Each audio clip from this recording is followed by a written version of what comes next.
My name is Eva Seiler. I'm an artist based in Vienna.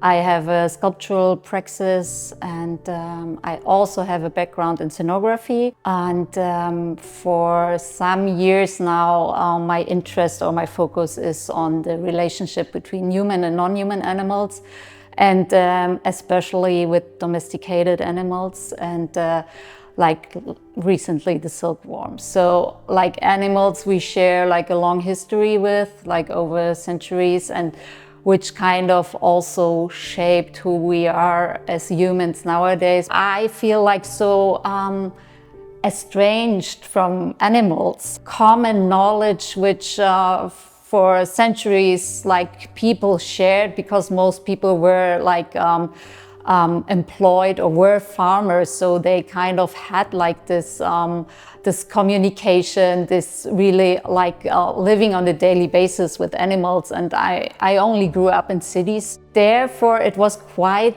late maybe that I became aware of that topic somehow. And I'm especially interested also like how this relationship will evolve in the future. As humans, we of course have certain limitations, and other beings have maybe totally different capacities. Especially the silkworm, of course, is kind of very far from our understanding, also like from our morphologies, but has like those transformative powers. Like to take those powers and think about it, what we could possibly take into accountance, or to learn from a being who has like very different limitations than we have.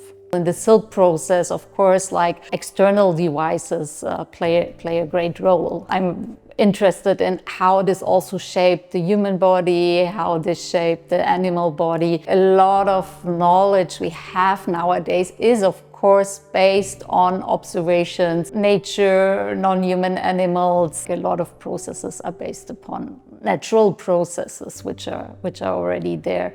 As we, for example, also had the opportunity to see the quartz facility where they would produce composite materials. Then I understood, yeah, actually silk itself is also a composite material. Animals also have creativity, or like to bring together lace making. So lace was like in the past always kind of made from silk. To look into lace and those human creative powers, but then also like to bring it together with the creative powers of the silkworm and look into this weaving structure, how it's creating its cocoon. Life in general, of course, means transformation, and we are also transforming throughout our lives. Life always means change, and this might be one aspect we can learn from understanding the cycle of the silkworm, for example. So silk was used as like a textile for special occasions, and so using like those powers of the silkworm to transform, making this cocoon, and we are using then the silk also like kind of showing we're like transitioning into a new step in life. You really have to be on site. Residencies are so crucial. In the reflection, you realize, wow, this is something kind of new, opening new paths, for example. Yeah. Also meeting like the alumni, or like getting in touch with different institutions here is really kind of made me to want to come back and to kind of have like lasting relationships.